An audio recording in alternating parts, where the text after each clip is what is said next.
Dear student, today we are going to discuss a very important topic, Biot-Savart's law। जिस तरह बेटा असी इलैक्ट्रोस्टैटिक chapter ਦੇ ਵਿੱਚ ਅਸੀਂ ਕੂਲਮ ਲਾਅ ਪੜਿਆ ਤੇ ਕੂਲਮ ਲਾਅ ਦੇ ਉੱਪਰ ਹੀ ਸਾਡਾ ਜਿਹੜਾ ਸਾਰਾ ਅੱਗੇ ਜਿਹੜਾ ਯੂਨਿਟ ਸੀ ਉਹ ਸਾਡਾ ਬੇਸ ਸੀਗਾ ਇਲੈਕਟ੍ਰੋਸਟੈਟਿਕ ਦਾ। ਇਸੇ ਤਰੀਕੇ ਨਾਲ ਜਿਹੜਾ magnetic effect of current chapter ਹੈ ਉਹ ਸਾਰੇ ਦਾ ਸਾਰਾ ਜਿਹੜਾ ਹੈ ਸਾਡਾ ਇਸੇ ਲਾਅ ਦੇ ਉੱਪਰ ਹੀ ਸਾਡਾ ਜਿਹੜਾ ਬੇਸ ਹੈ, ਡੈਟ ਇਜ਼ ਬਾਇਓਟ-ਸੈਵਰਟ ਲਾਅ। ਔਸਟਡ ਦੇ ਐਕਸਪੈਰੀਮੈਂਟ ਦੇ ਵਿੱਚ ਅਸੀਂ ਕੀ ਸਿੱਖਿਆ ਕਿ ਜਿੱਥੇ ਵੀ ਸਾਡੇ ਕੋਲ ਕਰੰਟ ਕੈਰਿੰਗ ਵਾਇਰ ਹੋਏਗੀ ਉਹਦੇ ਅਰਾਊਂਡ ਜਿਹੜਾ ਹੈ ਮੈਗਨੈਟਿਕ ਫੀਲਡ ਜਿਹੜਾ ਹੈ ਉਹ ਕ੍ਰੀਏਟ ਹੁੰਦਾ ਹੈ। ਅਸੀਂ ਐਕਸਪੈਰੀਮੈਂਟ ਤੋਂ ਦੇਖਿਆ ਸੀ ਕਿ current carrying wire produce magnetic field ਤੇ ਇਹਨੂੰ ਜਿਹੜਾ ਹੈ ਪ੍ਰੂਵ ਕਰਕੇ ਦਿੱਤਾ ਸੀ ਸਾਨੂੰ ਔਸਟਡ ਨੇ।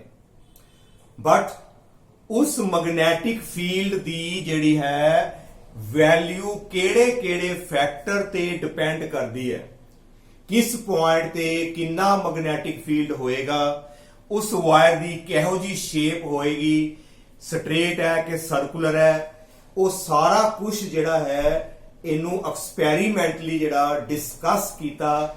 ਇਹ ਦੋ ਸਾਇੰਟਿਸਟ ਸੀਗੇ ਸਾਡੇ ਕੋਲ, ਬਾਇਓਟ ਤੇ ਸੈਵਰਟਸ, ਜੋ ਉਹਨਾਂ ਨੇ ਐਕਸਪੈਰੀਮੈਂਟਲੀ ਆਬਜ਼ਰਵ ਕੀਤਾ। ਉਹਨਾਂ ਤੋਂ ਉਹਨਾਂ ਨੇ ਇੱਕ ਜਿਹੜਾ ਹੈ ਲਾਅ ਤਿਆਰ ਕਰਤਾ ਜਿਸ ਦਾ ਨਾਮ ਹੈਗਾ ਸਾਡੇ ਕੋਲ ਬਾਇਓਟ ਤੇ ਸੈਵਰਟਸ ਲਾਅ। ਆਓ ਇਸ ਨੂੰ ਜਿਹੜਾ ਹੈ ਅਸੀਂ ਹੁਣ ਡਿਟੇਲ ਦੇ ਵਿੱਚ ਅਸੀਂ ਜਿਹੜਾ ਇਹਨੂੰ ਸਮਝਦੇ ਹਾਂ। ਅੱਜ ਦਾ ਜਿਹੜਾ ਟੌਪਿਕ ਜਿਹੜਾ ਹੈ ਬਹੁਤ ਹੀ ਜ਼ਿਆਦਾ ਇੰਪੋਰਟੈਂਟ ਹੈ ਕਿਉਂਕਿ ਸਾਰੇ ਅਗਲੇ ਆਰਟੀਕਲਸ ਇਹਦੇ ਉੱਪਰ ਹੀ ਸਾਡੇ ਜਿਹੜੇ ਨੇ ਉਹ ਬੇਸ ਹੋਣਗੇ। ਨਾਓ ਸਪੋਜ਼ ਮੰਨ ਲਓ ਕਿ ਸਾਡੇ ਕੋਲ ਇੱਕ ਵਾਇਰ ਹੈ, ਕੋਈ ਡਿਫਰੈਂਟ ਸ਼ੇਪ ਹੈ, ਦੇਖੋ ਜਿਸ ਤਰ੍ਹਾਂ ਦੀ ਮਰਜ਼ੀ ਬਣਾਤੀ, XY is a piece of wire ਜਿਹਦੇ ਵਿੱਚ ਕਰੰਟ ਜਿਹੜਾ ਹੈ ਫਲੋ ਕਰ ਰਿਹਾ ਹੈ from X to Y, X ਤੋਂ Y ਵਾਲੇ ਪਾਸੇ ਜਿਹੜਾ ਹੈ ਕਰੰਟ ਫਲੋ ਕਰ ਰਿਹਾ ਹੈ। ਇਹ ਕਰੰਟ ਕਿਸ ਤਰ੍ਹਾਂ ਆਏਗਾ ਇਹਨੂੰ ਅਸੀਂ ਦੇਖਦੇ ਹਾਂ। ਦੇਖੋ ਸਪੋਜ਼ ਇੱਥੇ ਸਾਡੇ ਕੋਲ ਜਿਹੜੀ ਹੈ ਇੱਕ ਬੈਟਰੀ ਅਟੈਚ ਕੀਤੀ ਹੈ, ਦੇਖੋ ਸੈੱਲ ਪੋਜ਼ਿਟਿਵ ਤੋਂ ਇੱਥੋਂ ਕਰੰਟ ਆਇਆ, ਇਸ ਵਾਇਰ ਥਾਣੀ ਆ ਕੇ ਇਸ ਤਰ੍ਹਾਂ ਜਿਹੜਾ ਹੈ ਕਰੰਟ ਜਿਹੜਾ ਹੈ ਫਲੋ ਕਰਦਾ ਪਿਆ। ਜੇ ਤੁਸੀਂ ਇਹਨੂੰ ਨਹੀਂ ਬਣਾਉਣਾ ਚਾਹੁੰਦੇ ਤੁਸੀਂ ਨਹੀਂ ਵੀ ਬਣਾ ਸਕਦੇ। ਨਾਓ this is the current direction from X to Y flowing in the conductor। ਮੈਂ ਇਹਨੂੰ ਇੱਥੇ ਰੱਬ ਕਰ ਦਿੰਦਾ। ਇਹ ਅੰਡਰਸਟੂਡ ਹੈ ਕਿ ਇੱਥੇ ਇੱਕ ਜਿਹੜੀ ਹੈ ਉਹ ਬੈਟਰੀ ਜਿਹੜੀ ਹੈ ਉਹ ਲੱਗੀ ਹੋਈ ਹੈ। ਨਾਓ suppose P be the observation point where we want to calculate the magnitude of magnetic field। ਕਿਉਂਕਿ ਇਸ ਵਾਇਰ ਵਿੱਚ ਕਰੰਟ ਹੈ, ਇਸ ਕਰੰਟ ਕਰਕੇ ਮੈਗਨੈਟਿਕ ਫੀਲਡ ਜਿਹੜਾ ਹੈ ਇਹਦੇ ਆਲੇ ਦੁਆਲੇ ਜਿਹੜਾ ਪ੍ਰੋਡਿਊਸ ਹੋਏਗਾ ਤੇ ਮੈਂ ਇੱਕ ਆਬਜ਼ਰਵੇਸ਼ਨ ਪੁਆਇੰਟ ਰੱਖ ਦਿੱਤਾ ਹੈ P, ਜਿੱਥੇ ਮੈਗਨੈਟਿਕ ਫੀਲਡ ਦੀ ਵੈਲਿਊ ਜਿਹੜੀ ਹੈ ਅਸੀਂ ਫਾਈਂਡ ਆਊਟ ਕਰਨਾ ਚਾਹੁੰਦੇ ਹਾਂ। ਨਾਓ ਇਸ ਪੂਰੀ ਵਾਇਰ ਵਿੱਚ ਕਰੰਟ ਫਲੋ ਕਰ ਰਿਹਾ, ਇਹਦਾ ਮਤਲਬ ਇੱਥੇ ਜਿਹੜਾ ਮੈਗਨੈਟਿਕ ਫੀਲਡ ਪ੍ਰੋਡਿਊਸ ਹੋਏਗਾ it will be due to the whole wire. ਪੂਰੀ ਵਾਇਰ ਕਰਕੇ ਜਿਹੜਾ ਹੈ ਇੱਥੇ ਮੈਗਨੈਟਿਕ ਫੀਲਡ ਜਿਹੜਾ ਹੈ ਉਹ ਪ੍ਰੋਡਿਊਸ ਹੋਏਗਾ। ਨਾਓ ਜੇ ਅਸੀਂ ਵਾਇਰ ਨੂੰ ਧਿਆਨ ਨਾਲ ਦੇਖੀਏ, ਇਸ ਪੋਰਸ਼ਨ ਦਾ ਡਿਸਟੈਂਸ ਆਬਜ਼ਰਵੇਸ਼ਨ ਪੁਆਇੰਟ ਤੋਂ ਚੈੱਕ ਕਰੋ। ਜੇ ਇੱਥੋਂ ਚੈੱਕ ਕਰਦੇ ਆ, ਇੱਥੋਂ ਡਿਸਟੈਂਸ ਜ਼ਿਆਦਾ ਹੈ, ਇੱਥੋਂ ਡਿਸਟੈਂਸ ਘੱਟ ਹੈ। Different portion of the wire is at different distance from the observation point. ਜਦੋਂ ਪੂਰੀ ਵਾਇਰ ਦਾ ਅਸੀਂ ਮੈਗਨੈਟਿਕ ਫੀਲਡ ਨਿਕਾਲਣਾ ਹੈ ਉਦੋਂ ਅਸੀਂ ਕੀ ਕਰਦੇ ਹਾਂ, ਸਾਡੇ ਕੋਲ ਇੱਕ ਮੈਥਡ ਹੈ ਕਿ ਅਸੀਂ ਪੂਰੀ ਵਾਇਰ ਨੂੰ ਛੋਟੇ ਜਿਹੜੇ ਨੇ ਪਾਰਟਸ ਵਿੱਚ ਜਿਹੜਾ ਆਪਾਂ ਡਿਵਾਈਡ ਕਰ ਦਿੰਦੇ ਹਾਂ। And that small parts carrying current is called current element। ਇਹ ਤੁਹਾਡੇ ਵਾਸਤੇ ਇੱਕ ਨਵਾਂ ਵਰਡ ਹੈ, ਇਹਨੂੰ ਪਹਿਲਾਂ ਤੁਸੀਂ ਨੋਟ ਕਰ ਲਓ, ਕਰੰਟ ਐਲੀਮੈਂਟ। ਜਦੋਂ ਵੀ ਬਾਇਓਟ-ਸੈਵਰਟਸ ਲਾਅ ਅਪਲਾਈ ਕਰਨਾ ਹੈ, ਸਭ ਨਾਲੋਂ ਪਹਿਲਾਂ ਕੀ ਕਰਨਾ ਹੈ, ਪੂਰੀ ਵਾਇਰ ਨੂੰ ਇੱਕ ਸਮਾਲ ਜਿਹੜੇ ਨੇ ਡਿਫਰੈਂਟ ਪਾਰਟਸ ਵਿੱਚ ਜਿਹੜਾ ਆਪਾਂ ਡਿਵਾਈਡ ਕਰ ਦਾਂਗੇ and that small part which carrying current it is called current element. suppose ਮੈਂ ਕੀ ਕਰਦਾ ਇਸ ਵਾਇਰ ਨੂੰ ਦੇਖੋ ਬੇਟਾ ਇਥੋਂ ਮੈਂ ਇਹਦਾ ਸਮਾਲ ਪੋਰਸ਼ਨ ਲੈ ਲਿਆ ਡਾਇਗਰਾਮ ਵਿੱਚ ਇਹਨੂੰ ਥੋੜਾ ਅਸੀਂ ਵੱਡਾ ਸ਼ੋ ਕਰਦੇ ਹਾਂ ਹੈਗਾ ਵੈਰੀ ਵੈਰੀ ਸਮਾਲ ਹੈ ਅਸੀਂ ਕੀ ਕੀਤਾ ਵਾਇਰ ਦਾ ਇੱਕ ਸਮਾਲ ਪੋਰਸ਼ਨ ਲੈ ਲਿਆ ਉਸ ਪੋਰਸ਼ਨ ਦਾ ਨਾਮ ਅਸੀਂ ਰੱਖ ਦਿੱਤਾ ਹੈ AB it is a small portion of the wire ਜਿਸ ਦੀ ਜਿਹੜੀ ਲੈਂਥ ਹੈ it is very very small and it is DL ਇਹ ਸਾਡਾ ਇੱਕ ਸਮਾਲ ਪੋਰਸ਼ਨ ਲੈ ਲਿਆ ਵਾਇਰ ਦਾ AB ਉਸ ਦੀ ਲੈਂਥ ਜਿਹੜੀ ਹੈ ਸਾਡੇ ਕੋਲ ਕਿੰਨੀ ਹੈ DL ਇਹਦੇ ਵਿੱਚੋਂ ਜਦੋਂ ਕਰੰਟ ਫਲੋ ਕਰੇਗਾ ਕਿਉਂਕਿ ਵਾਇਰ ਵਿੱਚੋਂ ਕਰੰਟ ਫਲੋ ਕਰਕੇ ਜਾ ਰਿਹਾ ਹੈ ਜਦੋਂ DL ਲੈਂਥ ਵਿੱਚੋਂ ਕਰੰਟ ਫਲੋ ਕਰਕੇ ਜਾਏਗਾ ਅਸੀਂ ਬੋਲਾਂਗੇ that is IDL the current flowing through small portion and this is called current element IDL ਨੂੰ ਅਸੀਂ ਬੋਲਦੇ ਹਾਂ ਕਰੰਟ ਐਲੀਮੈਂਟ ਸਮਾਲ ਪੋਰਸ਼ਨ ਹੈ ਜਿਹਦੇ ਵਿੱਚੋਂ ਜਿਹੜਾ ਕਰੰਟ ਜਿਹੜਾ ਸਾਡਾ ਵਿੱਚੋਂ ਫਲੋ ਕਰਦਾ ਪਿਆ ਜੇ ਅਸੀਂ ਕੱਲੀ DL ਦੀ ਗੱਲ ਕਰਦੇ ਹਾਂ it is called length element and if I say IDL then it is called current element ਇਹਦਾ ਮਤਲਬ ਬਾਇਓ-ਸੇਵਰਟਸ ਲਾਅ ਨੂੰ ਅਪਲਾਈ ਕਰਨ ਤੋਂ ਪਹਿਲਾਂ ਜਿੰਨੇ ਵੀ ਸਾਡੇ ਅੱਗੇ ਆਰਟੀਕਲ ਆਣਗੇ ਨੋਟ ਕਰ ਲਓ ਕੋਈ ਵੀ ਅੱਗੇ ਆਰਟੀਕਲ ਆਏਗਾ ਸਭ ਨਾਲੋਂ ਪਹਿਲਾਂ ਕੀ ਕਰਨਾ ਹੈ ਅਸੀਂ ਵਾਇਰ ਨੂੰ ਜਿਹੜਾ ਹੈ ਸਮਾਲ ਕਰੰਟ ਐਲੀਮੈਂਟਸ ਦੇ ਵਿੱਚ ਜਿਹੜਾ ਹੈ ਅਸੀਂ ਉਹਨੂੰ ਡਿਵਾਈਡ ਕਰਾਂਗੇ ਤੇ ਇੱਕ ਕਰੰਟ ਐਲੀਮੈਂਟ ਨੂੰ ਅਸੀਂ ਵਾਇਰ ਦੇ ਉੱਪਰ ਜਿਹੜਾ ਹੈ ਆਪਾਂ ਰਿਪਰੈਜ਼ੈਂਟ ਕਰਾਂਗੇ ਤੇ what is the formula for current element it is IDL now current element is a vector quantity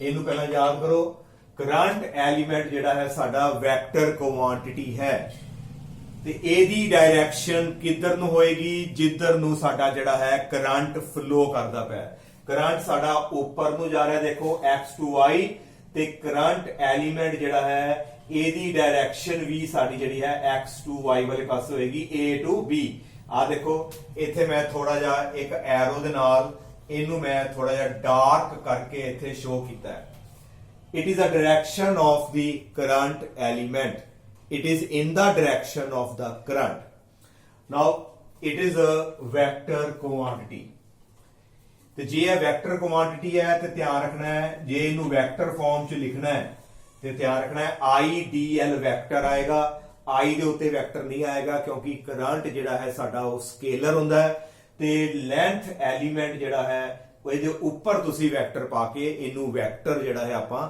show ਕਰ ਸਕਦੇ ਹਾਂ ਨਾਓ ਇਸ ਤੋਂ ਬਾਅਦ ਇਹ ਤੁਸੀਂ ਨੋਟ ਕਰ ਲਿਆ ਸਭ ਤੋਂ ਪਹਿਲਾਂ ਕੀ ਕਰਾਂਗੇ ਵਾਇਰ ਉੱਪਰ ਇੱਕ ਲੈਂਥ ਐਲੀਮੈਂਟ ਲੈ ਲਿਆ ਅਸੀਂ AB ਜਿਸ ਦੀ ਲੈਂਥ ਕਿੰਨੀ ਹੈਗੀ ਹੈ ਸਾਡੇ ਕੋਲ DL ਤੇ ਜਿਹੜਾ ਕਰੰਟ ਐਲੀਮੈਂਟ ਕਿੰਨਾ ਹੋ ਗਿਆ ਸਾਡੇ ਕੋਲ IDL ਤੇ ਉਹਦੀ ਡਾਇਰੈਕਸ਼ਨ ਹੋ ਗਈ A to B ਆ ਗਈ ਨਾਓ ਸਪੋਜ਼ ਮੰਨ ਲਓ ਕਿ ਮੇਰੇ ਕੋਲ ਜਿਹੜੀ ਵਾਇਰ ਹੈ ਜਿਹਦੇ ਵਿੱਚ ਕਰੰਟ ਫਲੋ ਕਰ ਰਿਹਾ ਹੈ like this circular shape the wire ਹੈ ਜਿਸ ਦਾ ਰੇਡੀਅਸ ਸਾਡੇ ਕੋਲ R ਹੈ ਕਰੰਟ ਫਲੋ ਕਰ ਰਿਹਾ ਲਾਈਕ ਦਿਸ ਜਦੋਂ ਇਹਦਾ ਇੱਕ ਸਮਾਲ ਪੋਰਸ਼ਨ ਲਵਾਂਗੇ ਕਿਉਂਕਿ ਜਦੋਂ ਵੀ ਅਸੀਂ ਬਾਇਓ-ਸੇਵਰਟਸ ਨਾਲ ਅਪਲਾਈ ਕਰਨਾ ਹੈ ਤੇ ਧਿਆਨ ਰੱਖਣਾ ਹੈ ਪਹਿਲਾ ਸਟੈਪ ਹੈ ਲੈਂਥ ਐਲੀਮੈਂਟ ਲੈਣਾ ਹੈ ਅਸੀਂ ਇਹਦਾ ਇੱਕ ਸਮਾਲ ਪੋਰਸ਼ਨ ਲੈ ਲਿਆ AB ਤੇ ਜਦੋਂ ਇੱਥੇ ਇੱਕ ਲੈਂਥ ਐਲੀਮੈਂਟ ਲਓਗੇ ਤੇ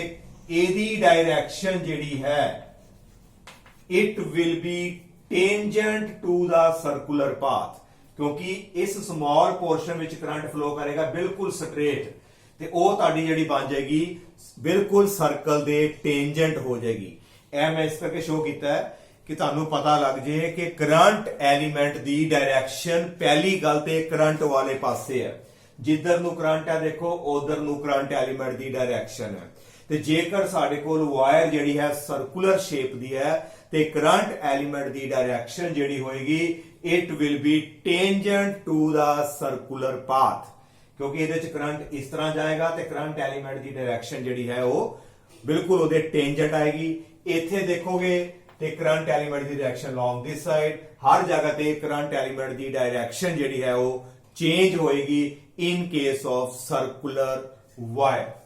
ਨਾਓ ਕਮ ਟੂ ਦਾ ਟੌਪਿਕ। ਇਹ ਸਾਡਾ ਹੋ ਗਿਆ ਆਬਜ਼ਰਵੇਸ਼ਨ ਪੁਆਇੰਟ ਜਿੱਥੇ ਅਸੀਂ ਮੈਗਨੈਟਿਕ ਫੀਲਡ ਦਾ ਮੈਗਨੀਟਿਊਡ ਫਾਈਂਡ ਕਰਨਾ ਹੈ। ਪਹਿਲਾ ਸਟੈਪ ਤੁਸੀਂ ਨੋਟ ਕਰ ਲਿਆ ਕਿ ਅਸੀਂ ਲੈਂਥ ਐਲੀਮੈਂਟ ਲੈ ਲਿਆ। ਹੁਣ ਲੈਂਥ ਐਲੀਮੈਂਟ ਦੇ ਸੈਂਟਰ ਤੋਂ ਆਬਜ਼ਰਵੇਸ਼ਨ ਪੁਆਇੰਟ ਤੱਕ ਅਸੀਂ ਜਿਹੜਾ ਹੈ ਇੱਕ ਪੋਜੀਸ਼ਨ ਵੈਕਟਰ ਡਰਾ ਕਰਾਂਗੇ। ਜਿੱਥੇ ਅਸੀਂ ਲੈਂਥ ਐਲੀਮੈਂਟ ਡਰਾ ਕੀਤਾ ਉਹਦੇ ਸੈਂਟਰ ਤੋਂ ਆਬਜ਼ਰਵੇਸ਼ਨ ਪੁਆਇੰਟ ਤੱਕ ਇੱਕ ਪੋਜੀਸ਼ਨ ਵੈਕਟਰ ਡਰਾ ਕੀਤਾ ਆਰ ਵੈਕਟਰ। ਇਹ ਕੀ ਸ਼ੋ ਕਰ ਰਿਹਾ ਹੈ? ਜਿੱਥੇ ਅਸੀਂ ਮੈਗਨੈਟਿਕ ਫੀਲਡ ਨਿਕਾਲਣਾ ਹੈ ਉਹਦਾ ਡਿਸਟੈਂਸ ਕਰੰਟ ਐਲੀਮੈਂਟ ਤੋਂ ਕਿੰਨਾ ਹੈ, that is equal to r। ਇਹ ਅਸੀਂ ਸ਼ੋ ਕਰਾਂਗੇ। ਉਸ ਤੋਂ ਬਾਅਦ ਨੈਕਸਟ ਸਟੈਪ ਕੀ ਹੋਏਗਾ?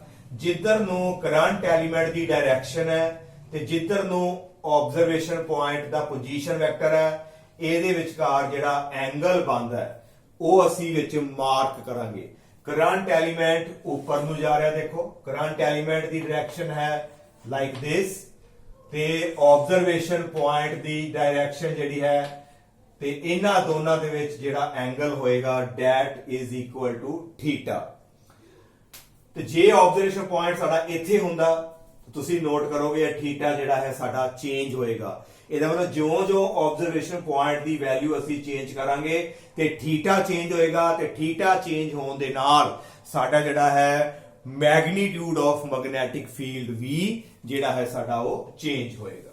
ਨਾਓ ਅਕੋਰਡਿੰਗ ਟੂ ਬਾਇਓਟ-ਸੇਵਰਟਸ ਲਾਅ, ਪਹਿਲਾ ਸਟੈਪ ਬਾਇਓਟ-ਸੇਵਰਟਸ ਲਾਅ ਦੇ ਅਕੋਰਡਿੰਗ ਨੰਬਰ 1 ਇੱਥੇ ਜਿਹੜਾ ਮੈਗਨੈਟਿਕ ਫੀਲਡ ਪ੍ਰੋਡਿਊਸ ਹੋਏਗਾ dB ਕਿਉਂ ਲਿਖਿਆ? ਕਿਉਂਕਿ ਹਲੇ ਮੈਂ ਸਮਾਲ ਪੋਰਸ਼ਨ ਲੈ ਕੇ ਚੱਲ ਰਿਹਾ, ਥੋੜਾ ਮੈਗਨੈਟਿਕ ਫੀਲਡ ਇੰਨੇ ਪੋਰਸ਼ਨ ਕਰਕੇ। Now small magnetic field at point B is directly proportional to the current flowing in the wire। ਪਹਿਲੀ ਗੱਲ ਤੇ ਹੈ ਕਰੰਟ ਦੇ ਉੱਤੇ ਡਿਪੈਂਡ ਕਰੇਗਾ ਕਿ P ਪੁਆਇੰਟ ਦੇ ਉੱਤੇ ਮੈਗਨੈਟਿਕ ਫੀਲਡ ਕਿੰਨਾ ਹੈ, ਜ਼ਿਆਦਾ ਹੈ ਕਿ ਘੱਟ ਹੈ। ਨਾਓ ਜੇ ਵਾਇਰ ਵਿੱਚ ਕਰੰਟ ਹੀ ਨਾ ਹੋਏ ਤੇ ਜੇ ਵਾਇਰ ਵਿੱਚ ਕਰੰਟ ਹੀ ਨਹੀਂ ਹੈ ਤੇ ਮੈਗਨੈਟਿਕ ਫੀਲਡ ਤੇ ਆ ਹੀ ਨਹੀਂ ਸਕਦਾ ਕਿਉਂਕਿ ਮੈਗਨੈਟਿਕ ਫੀਲਡ ਕਰੰਟ ਕਰਕੇ ਆਂਦਾ ਹੈ। ਪਹਿਲਾ point magnetic field is directly proportional to current in the wire, and second one is dB is directly proportional to the length element। ਜਿਹੜਾ ਅਸੀਂ ਇਹ small portion ਲੈ ਰਹੇ ਹਾਂ ਉਹਦੀ length ਕਿੰਨੀ ਹੈ, ਜੇ ਜ਼ਿਆਦਾ ਹੈ ਕਿ ਘੱਟ। ਜਿੰਨੀ ਜ਼ਿਆਦਾ ਲੈਂਦੇ ਜਾਓਗੇ ਓਨਾ magnetic field ਜਿਹੜਾ ਹੈ P ਪੁਆਇੰਟ ਦੇ ਉੱਤੇ ਜਿਹੜਾ ਹੈ ਉਹ ਵੱਧਦਾ ਜਾਏਗਾ। ਦੂਜੀ ਗੱਲ length ਉੱਪਰ ਡਿਪੈਂਡ ਕਰਦਾ ਹੈ। Now the third one is magnetic field ਦਾ ਜਿਹੜਾ magnitude ਹੈ it also depend upon the sign of angle theta। ਜਿਹੜਾ ਆ ਐਂਗਲ ਹੈ ਉਹਦੇ ਸਾਈਨ ਉੱਪਰ ਡਿਪੈਂਡ ਕਰਦਾ ਹੈ ਤੇ ਆ ਐਂਗਲ ਕੀ ਹੈ, ਪੋਜੀਸ਼ਨ ਵੈਕਟਰ ਤੇ ਲੈਂਥ ਐਲੀਮੈਂਟ ਦੇ ਵਿੱਚ ਜਿਹੜਾ ਐਂਗਲ ਹੈ ਉਹਦੇ ਸਾਈਨ ਥੀਟਾ ਤੇ ਡਿਪੈਂਡ ਕਰਦਾ ਹੈ। ਜੇ ਥੀਟਾ ਚੇਂਜ ਹੋਇਆ ਤੇ ਸਾਈਨ ਥੀਟਾ ਦੀ ਵੈਲਿਊ ਚੇਂਜ ਹੋਏਗੀ ਤੇ ਉਹਦੇ ਕਰਕੇ ਜਿਹੜਾ ਸਾਡਾ ਮੈਗਨੈਟਿਕ ਫੀਲਡ ਦਾ ਜਿਹੜਾ ਮੈਗਨੀਟਿਊਡ ਹੈ ਉਹ ਵੀ ਸਾਡਾ ਜਿਹੜਾ ਹੈ ਉਹ ਚੇਂਜ ਹੋ ਜਾਏਗਾ। ਤੇ ਲਾਸਟ ਫੈਕਟਰ ਸਾਡਾ ਜਿਹੜਾ ਹੈ dB proportional to 1 over r square, inversely proportional to distance the square। ਜਿਸ ਤਰ੍ਹਾਂ ਕੂਲਮ ਲਾਅ ਦੇ ਥੱਲੇ r square ਆਂਦਾ ਹੈ, ਇਨਵਰਸ ਸਕੁਅਰ ਲਾਅ, ਬਾਇਓਟ-ਸੇਵਰਟਸ ਲਾਅ ਵੀ ਸਾਡਾ ਜਿਹੜਾ ਹੈ ਇਨਵਰਸ ਸਕੁਅਰ ਲਾਅ ਨੂੰ ਓਬੇ ਕਰਦਾ ਹੈ। ਜਿਉਂ-ਜਿਉਂ ਆਬਜ਼ਰਵੇਸ਼ਨ ਪੁਆਇੰਟ ਦੂਰ ਜਾਂਦਾ ਜਾਏਗਾ ਡਿਸਟੈਂਸ ਵਧਦਾ ਜਾਏਗਾ ਤੇ ਮੈਗਨੈਟਿਕ ਫੀਲਡ ਦੀ ਜਿਹੜੀ ਵੈਲਿਊ ਹੈ ਉਹ ਡਿਕਰੀਜ਼ ਹੁੰਦੀ ਜਾਏਗੀ। ਇਹਨਾਂ ਚਾਰਾਂ ਫੈਕਟਰਸ ਨੂੰ ਅਸੀਂ ਕੰਬਾਈਨ ਕਰ ਦਿੰਦੇ ਹਾਂ। ਇੱਥੇ ਲਿਖਾਂਗੇ ਕੰਬਾਈਨਿੰਗ ਆਲ। ਇਹਨਾਂ ਸਾਰੇ ਨੂੰ ਅਸੀਂ ਕੰਬਾਈਨ ਕਰਤਾ, ਸਾਡੇ ਕੋਲ ਕੀ ਬਣਿਆ dB ਪ੍ਰੋਪੋਰਸ਼ਨਲ ਟੂ I। ਪਹਿਲਾਂ I ਆ ਗਿਆ, ਨਾਲ ਸਾਡੇ ਕੋਲ ਆ ਗਿਆ dl, ਨਾਲ ਸਾਡੇ ਕੋਲ ਆ ਗਿਆ sin ਥੀਟਾ ਤੇ ਡਿਵਾਈਡਡ ਬਾਈ r ਸਕੁਅਰ। ਕਿਉਂਕਿ ਇਹ ਇਨਵਰਸਲੀ ਸੀ, ਇਹ ਤਿੰਨੋਂ ਸਾਡੇ ਜਿਹੜੇ ਨੇ ਉਹ ਡਾਇਰੈਕਟਲੀ ਪ੍ਰੋਪੋਰਸ਼ਨਲ ਨੇ, ਇਹ ਇਕੱਠੇ ਹੋ ਗਏ ਤੇ ਇਨਵਰਸਲੀ ਵਾਸਤੇ ਥੱਲੇ ਆ ਗਏ ਸਾਡੇ ਕੋਲ r ਸਕੁਅਰ। ਔਰ dB equal to ਜਦੋਂ ਅਸੀਂ ਪ੍ਰੋਪੋਰਸ਼ਨਲ ਹਟਾਉਂਦੇ ਆ ਤੇ ਸਾਡੇ ਕੋਲ ਕਾਂਸਟੈਂਟ ਆਏਗਾ k and we get IDL ਸਾਡੇ ਕੋਲ ਆ ਗਿਆ sin theta divided by r square. Now where k is the constant of proportionality, ਇਹਦੀ ਵੈਲਿਊ ਜਿਹੜੀ ਹੈ ਡਿਫਰੈਂਟ ਸਿਸਟਮ ਦੇ ਵਿੱਚ ਡਿਫਰੈਂਟ ਆਏਗੀ.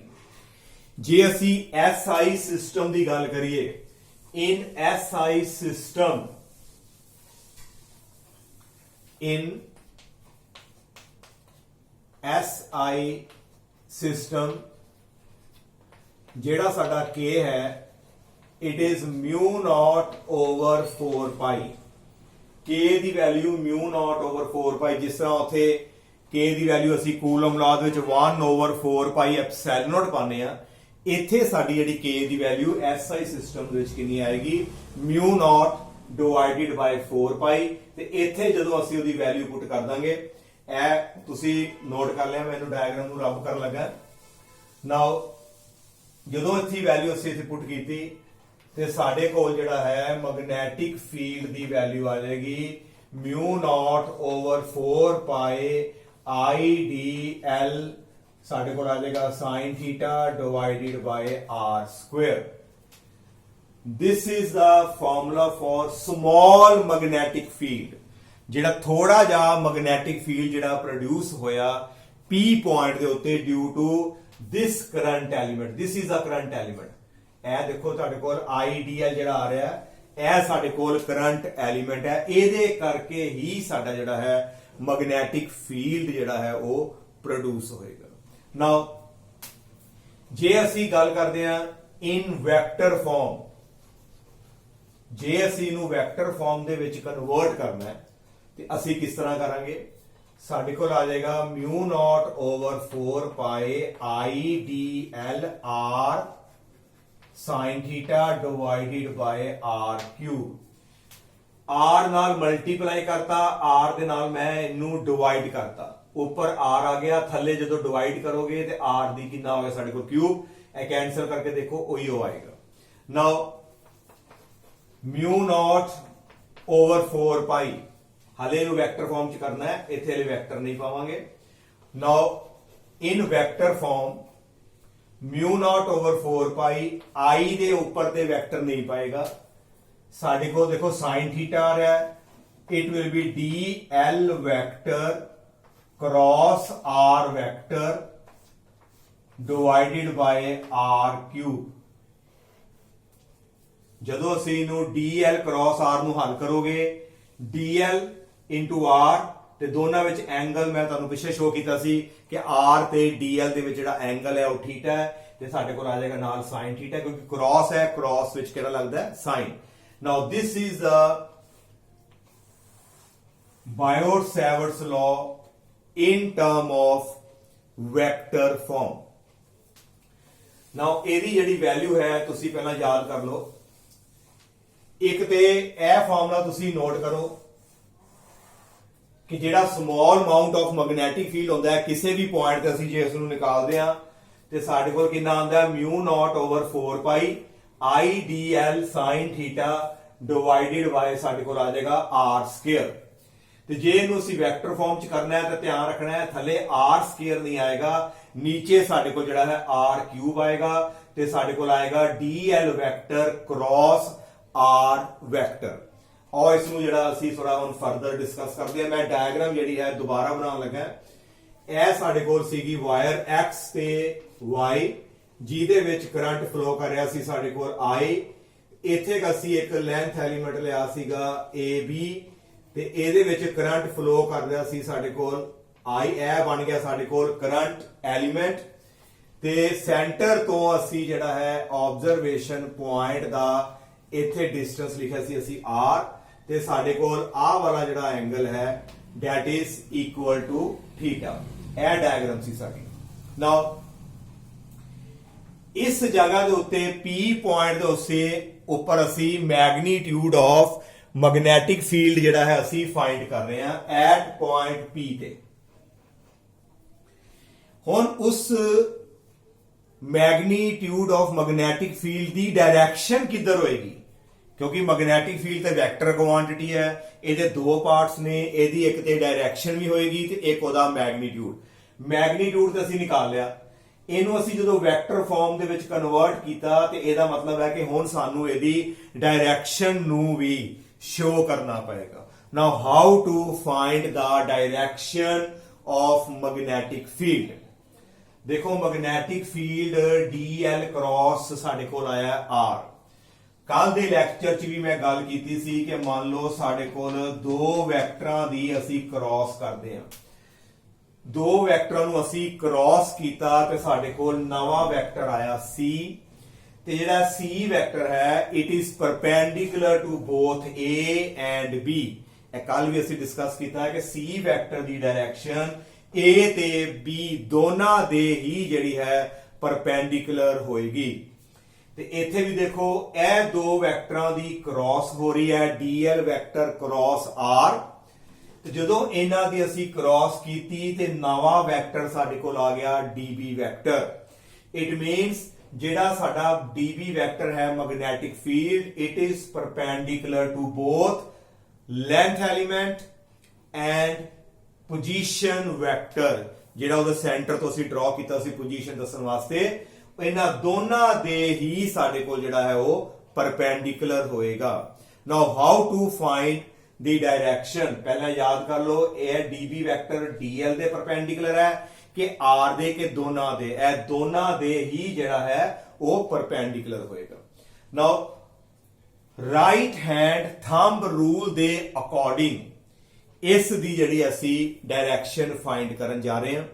ਤੇ ਇਸ ਰੂਲ ਨੂੰ ਜਿਹੜਾ ਬੜੇ ਧਿਆਨ ਨਾਲ ਦੇਖਣਾ ਹੈ ਕਿਉਂਕਿ ਅੱਗੇ ਤੁਸੀਂ ਨਿਊਮੈਰੀਕਲ ਜਦੋਂ ਕਰਨੇ ਆ ਉਹਦੇ ਵਿੱਚ ਤੁਹਾਨੂੰ ਅਦਰਵਾਈਜ਼ ਪ੍ਰੋਬਲਮ ਆਏਗੀ ਡਾਇਰੈਕਸ਼ਨ ਕੱਢਣ ਦੇ ਵਿੱਚ। ਨਾਓ ਰਾਈਟ ਹੈਂਡ ਥੰਬ ਰੂਲ ਦੇ ਅਕੋਰਡਿੰਗ ਅਸੀਂ ਕਿਸ ਤਰ੍ਹਾਂ ਡਾਇਰੈਕਸ਼ਨ ਦੱਸਣੀ। ਦੇਖੋ ਜਿੱਧਰ ਨੂੰ ਸਾਡਾ ਕਰੰਟ ਜਾ ਰਿਹਾ ਹੈ ਉਸੇ ਡਾਇਰੈਕਸ਼ਨ ਦੇ ਵਿੱਚ ਤੁਸੀਂ ਆਪਣੀਆਂ ਜਿਹੜੀਆਂ ਨੇ ਫਿੰਗਰਸ ਰੱਖਣੀਆਂ ਲਾਈਕ ਦਿਸ। ਦੇਖੋ ਫਿੰਗਰਸ ਨੂੰ ਉੱਪਰ ਮੈਂ ਕਿਉਂ ਰੱਖਿਆ ਕਿਉਂਕਿ ਮੇਰਾ ਜਿਹੜਾ ਕਰੰਟ ਹੈ ਉੱਪਰ ਨੂੰ ਜਾ ਰਿਹਾ x to y, ਜਿੱਧਰ ਨੂੰ ਕਰੰਟ ਹੈ ਉਧਰ ਨੂੰ ਤੁਸੀਂ ਫਿੰਗਰਸ ਰੱਖੋਗੇ। ਉਸ ਤੋਂ ਬਾਅਦ ਜਦੋਂ ਮੈਂ ਇੱਥੇ ਰੱਖ ਲਿਆ ਲਾਈਕ ਦਿਸ, ਬਾਅਦ ਚੋਂ ਆਪਣੀ ਫਿੰਗਰਸ ਨੂੰ ਤੁਸੀਂ ਕਰਲ ਕਰਨਾ ਹੈ, ਰੋਟੇਟ ਕਰਨਾ ਹੈ। ਫਿੰਗਰਸ ਨੂੰ ਇਸ ਤਰ੍ਹਾਂ ਰੋਟੇਟ ਕਰਨਾ ਹੈ ਜਿੱਧਰ ਨੂੰ ਤੁਹਾਡਾ ਜਿਹੜਾ ਆਬਜ਼ਰਵੇਸ਼ਨ ਪੁਆਇੰਟ ਹੈ ਨਾ ਉਧਰ ਨੂੰ ਮੂਵ ਕਰਨ।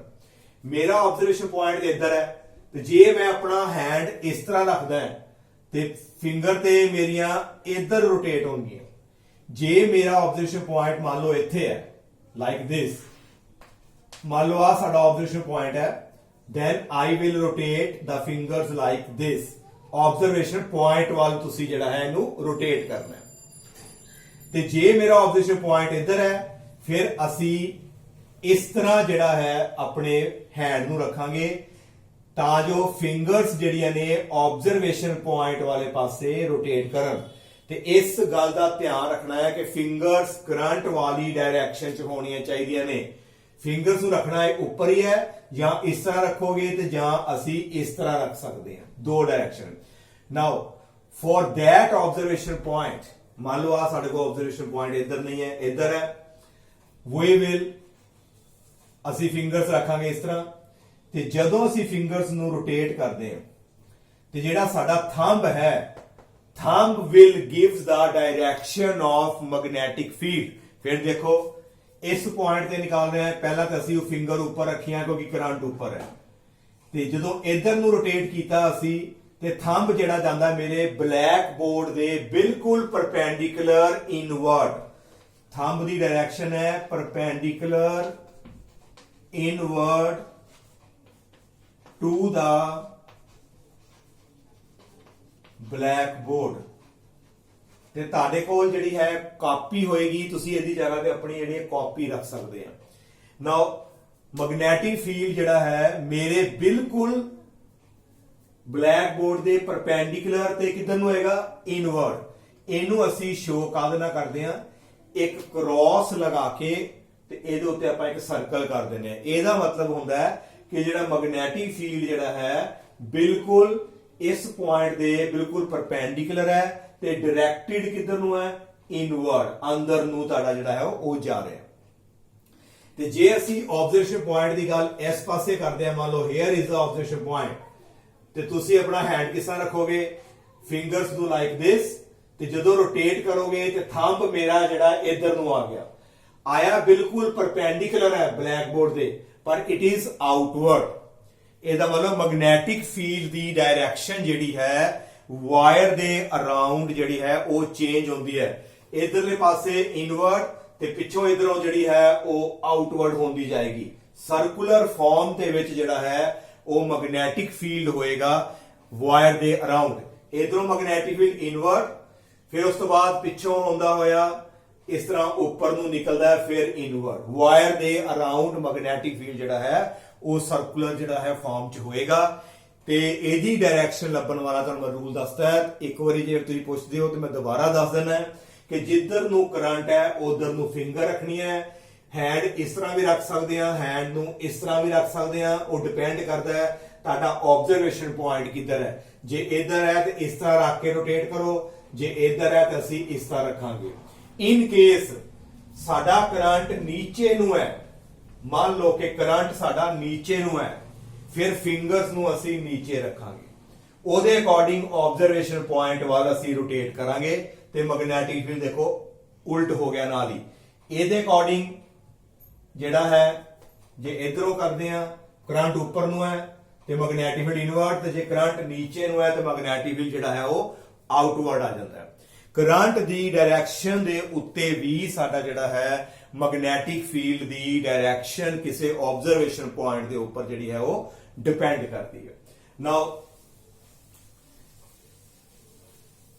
ਇਸ ਤੋਂ ਬਾਅਦ ਜਿਹੜਾ ਅਸੀਂ ਇਹਨੂੰ ਫਰਦਰ ਜਿਹੜਾ ਕੰਟੀਨਿਊ ਕਰਦੇ ਹਾਂ, ਸਾਡੇ ਕੋਲ ਆ ਗਿਆ dB vector is equal to mu naught over 4 pi, ਅੱਗੇ ਆ ਗਿਆ I, ਉਸ ਤੋਂ ਬਾਅਦ dl vector cross r vector divided by r cube. ਤੇ ਜੇ ਅਸੀਂ ਟੋਟਲ ਮੈਗਨੈਟਿਕ ਫੀਲਡ ਨਿਕਾਲਣਾ ਹੈ, ਟੋਟਲ ਮੈਗਨੈਟਿਕ ਫੀਲਡ ਕਿਵੇਂ ਨਿਕਾਲੋਗੇ, ਜਿਹੜੀ ਵਾਇਰ ਸੀ ਉਹਨੂੰ ਅਸੀਂ ਡਿਫਰੈਂਟ ਪਾਰਟਸ ਵਿੱਚ ਡਿਵਾਈਡ ਕੀਤਾ ਸੀ। Now total magnetic field is given by integrating the above equation. ਪੂਰੀ ਇਕੁਏਸ਼ਨ ਨੂੰ ਜਿਹੜਾ ਹੈ ਇੰਟੈਗਰੇਟ ਕਰਕੇ ਜਿੰਨੇ ਵੀ ਉਹਦੇ ਲੈਂਥ ਐਲੀਮੈਂਟਸ ਨੇ ਉਹਨਾਂ ਸਾਰਿਆਂ ਦਾ ਜਿਹੜਾ ਹੈ ਮੈਗਨੈਟਿਕ ਫੀਲਡ ਅਸੀਂ ਜਿਹੜਾ ਹੈ ਉਹ ਪਲੱਸ ਕਰ ਲਾਂਗੇ। ਉਹ ਕਿਉਂ ਪਲੱਸ ਕਰਾਂਗੇ, ਆ ਦੇਖੋ, ਜੇ ਆ ਸਮਾਲ ਪੋਰਸ਼ਨ ਹੈ, ਆ ਸਾਡਾ ਆਬਜ਼ਰਵੇਸ਼ਨ ਪੁਆਇੰਟ ਹੈ, ਜੇ ਇਸ ਪੋਰਸ਼ਨ ਕਰਕੇ ਮੈਗਨੈਟਿਕ ਫੀਲਡ ਇਨਵਰਡ ਆ ਰਿਹਾ ਤੇ ਜੇ ਆਹ ਪੋਰਸ਼ਨ ਲੈਂਦਾ ਮੈਂ ਸਮਾਲ, ਇਹਦਾ ਵੀ ਮੈਗਨੈਟਿਕ ਫੀਲਡ ਇਨਵਰਡ, ਜਿੰਨੇ ਵੀ ਸਮਾਲ ਪੋਰਸ਼ਨ ਹੋਣਗੇ ਸਾਰਿਆਂ ਦੇ ਮੈਗਨੈਟਿਕ ਫੀਲਡ ਦੀ ਡਾਇਰੈਕਸ਼ਨ ਆਬਜ਼ਰਵੇਸ਼ਨ ਪੁਆਇੰਟ ਦੇ ਉੱਪਰ ਬਿਲਕੁਲ ਸੇਮ ਆਏਗੀ, ਤੇ ਸਾਰਿਆਂ ਨੂੰ ਅਸੀਂ ਐਡ ਕਰਕੇ ਅਸੀਂ ਟੋਟਲ ਮੈਗਨੈਟਿਕ ਫੀਲਡ ਜਿਹੜਾ ਹੈ ਕਿਸੇ ਪੁਆਇੰਟ ਦੇ ਉੱਪਰ ਅਸੀਂ ਨਿਕਾਲ ਸਕਦੇ ਹਾਂ। ਨਾਓ ਇਹਦੇ ਵਿੱਚੋਂ ਮਿਊ ਨॉट ਓਵਰ 4 ਪਾਈ ਨੂੰ ਅਸੀਂ ਜਿਹੜਾ ਹੈ ਬਾਹਰ ਲੈ ਜਾਂਦੇ ਆ, ਕਾਂਸਟੈਂਟ, ਅੰਦਰ ਸਾਡੇ ਕੋਲ ਰਹਿ ਜਾਏਗਾ I, ਅੱਗੇ ਆ ਗਿਆ dl ਵੈਕਟਰ ਕ੍ਰੋਸ ਸਾਡੇ ਕੋਲ ਆ ਗਿਆ r ਵੈਕਟਰ ਤੇ divided by r cube. This is the total magnetic field due to wire at observation point P। I think ਕਿ ਤੁਹਾਨੂੰ ਜਿਹੜਾ ਹੈ ਇਹ ਫਾਰਮੂਲਾ ਜਿਹੜਾ ਯਾਦ ਹੋ ਗਿਆ ਹੋਵੇਗਾ।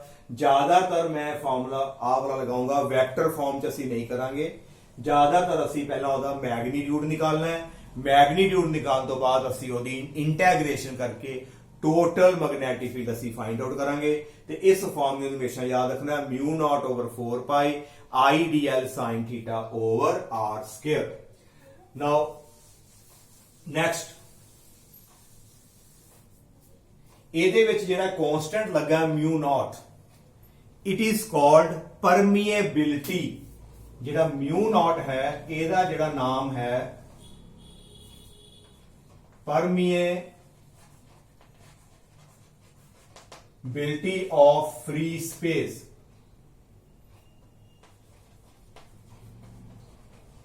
ਜਿਸ ਤਰ੍ਹਾਂ ਉੱਥੇ ਪਰਮਿਟਿਵਿਟੀ ਸੀ ਐਪਸਾਈਲੋਨ ਨॉट, ਇੱਥੇ ਆ ਗਿਆ ਸਾਡੇ ਕੋਲ permeability of free space। ਤੇ म्यू नॉट ओवर 4 पाई दी टोटल जिहड़ी वैल्यू है 10 रेस टू पावर -7 ਇਹ याद रखना है। न्यूमेरिकल करदे हां ਅਸੀਂ ਕੀ ਕਰਾਂਗੇ ਇਹਦੀ ਜਿਹੜੀ ਹੈ ਵੈਲਿਊ ਤੁਸੀਂ ਜ਼ਬਾਨੀ ਯਾਦ ਰੱਖਣੀ ਹੈ। It is mu naught over 4 पाई ਦੀ ਜਗ੍ਹਾ ਦੇ ਉੱਪਰ ਅਸੀਂ 10 रेस टू पावर -7 ਅਸੀਂ ਲਗਾਵਾਂਗੇ। ਨਾਲ ਇਹਦਾ ਯੂਨਿਟ ਆਏਗਾ ਟੈਸਲਾ मीटर पर एम्पीयर। ਇਹ ਕਿਸ ਤਰ੍ਹਾਂ ਆ ਗਿਆ ਇਹਦਾ यूनिट निकालना है आर स्केयर ऊपर चला गया। ਇਹਦਾ मीटर लेंथ ਇਹ भी मीटर ਦਾ स्केयर मीटर नाल मीटर स्केयर विचों 1 मीटर थले बचेगा कैंसल हो गया मीटर ऊपर चला गया। मैग्नेटिक फील्ड का यूनिट कल दसिया सी टेस्ला इथे 1 मीटर बचेगा इथों मीटर कैंसल मीटर ऊपर चला गया ते एम्पीयर ਇਹਦੇ नीचे आएगा ते per ampere the unit of mu naught over 4 pi is tesla metre per ampere ते ਇਹਦੀ वैल्यू कितनी हुंदी है 10 रेस टू पावर -7। नाउ इस तो बाद ਜਿਹੜਾ ਹੈ ਸਾਡੇ ਕੋਲ ਜਿਹੜਾ b ਦੀ ਜਿਹੜੀ ਅਸੀਂ ਇਥੇ ਵੈਲਿਊ ਆਪਾਂ ਨਿਕਾਲੀ ਸੀ ਕਿ b vector is equal to mu naught divided by 4 pi I dl cross ਇਹ ਜਿਹੜਾ r ਵੈਕਟਰ ਹੈ ਇਹਨੂੰ ਅਸੀਂ r ਕੈਪ ਦੇ ਵਿੱਚ ਜੇ ਕਨਵਰਟ ਕਰਨਾ ਹੋਵੇ r into r ਕੈਪ क्योंकि किसी भी वैक्टर ਨੂੰ ਅਸੀਂ ਕਿਵੇਂ ਲਿਖਦੇ ਹਾਂ ਜੇ a ਵੈਕਟਰ ਹੈ ਇਹਨੂੰ ਅਸੀਂ a ਕੈਪ ਲਿਖ ਦਿੰਦੇ ਹਾਂ। ਅਸੀਂ ਇਹਨੂੰ r ਵੈਕਟਰ ਨੂੰ ਕੀ ਲਿਖਤਾ r ਕੈਪ ਤੇ ਡਿਵਾਈਡਡ ਬਾਈ ਸਾਡੇ ਕੋਲ ਆ ਗਿਆ r ਕਿਊਬ। ਹੁਣ r ਇਹਦੇ ਉੱਪਰ ਤਾਂ ਵੈਕਟਰ ਹੈ ਨਹੀਂ ਹੈ ਤਾਂ ਮੈਗਨੀਟਿਊਡ ਹੈ ਇਹਨੂੰ ਅਸੀਂ ਬਾਹਰ ਨਿਕਾਲ ਦਿੱਤਾ mu naught divided by 4 pi I into r ਸਾਡੇ ਕੋਲ ਆ ਗਿਆ dl vector cross r cap divided by r cube r ਨਾਲ r ਸਾਡਾ ਇੱਕ ਵਿੱਚੋਂ ਕੈਨਸਲ ਹੋ ਜਾਏਗਾ। ਉਸ ਤੋਂ ਬਾਅਦ ਸਾਡੇ ਕੋਲ ਕੀ ਬਚੇਗਾ b vector is equal to mu naught over 4 pi ਅੱਗੇ ਆ ਜਾਏਗਾ ਸਾਡੇ ਕੋਲ I dl cross r cap divided by r square. ਇੱਕ ਸਾਡੇ ਕੋਲ ਆ ਵੀ ਸਾਡਾ ਵੈਕਟਰ ਫਾਰਮ ਦੇ ਵਿੱਚ ਫਾਰਮੂਲਾ ਹੈ ਜੇ ਤੇ ਕੈਪ ਲਗਾਉਣਾ ਹੈ ਤੇ ਥੱਲੇ r ਸਕੁਅਰ ਜੇ r ਤੁਸੀਂ ਇੱਥੇ ਵੈਕਟਰ ਲਗਾਉਣਾ ਹੈ ਤੇ ਥੱਲੇ r ਕਿਊਬ ਤੇ ਜੇ ਤੁਸੀਂ ਇਹਨੂੰ ਸਿੰਪਲ ਮੈਗਨੀਟਿਊਡ 'ਚ ਲਿਖਣਾ ਹੈ ਤੇ ਤੁਸੀਂ ਸਿੰਪਲ ਥੱਲੇ ਕੀ ਲਿਖ ਸਕਦੇ ਜੇ r ਸਕੁਅਰ ਤੇ mu naught ਨੂੰ ਅਸੀਂ ਕੀ ਬੋਲਦੇ ਹਾਂ permeability of the free space. This is called the permeability of free space।